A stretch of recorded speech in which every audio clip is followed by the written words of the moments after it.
Voici Graine, la plus petite des fourmis. Elle portait une miette de pain 3 fois plus grosse qu'elle. C'était un jour de grand vent.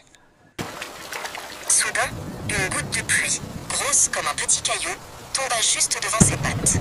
Graine leva ses antennes, inquiète. Le ciel devenait gris. La pluie commença à tomber fort. L'eau se transforma vite en une petite rivière boueuse.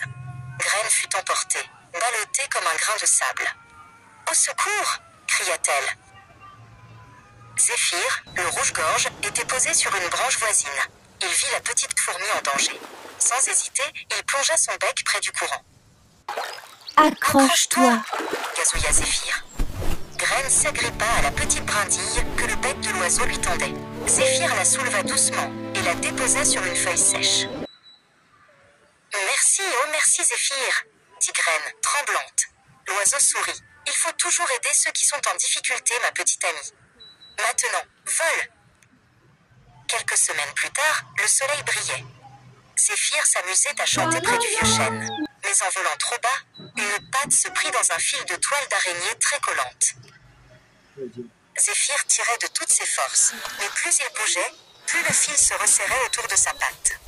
Ses gazouillements joyeux se transformèrent en cris d'alarme. Il était prisonnier.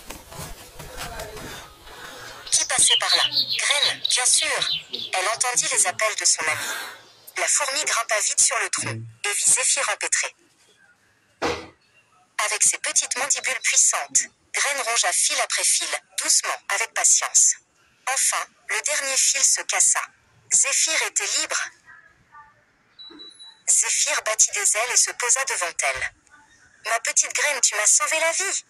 Graine sourit. « Un bienfait n'est jamais perdu, n'est-ce pas ?» Et depuis ce jour, Zéphyr et Graine furent les meilleurs amis du monde. Le petit et le grand avaient appris que la gentillesse est le plus précieux des trésors.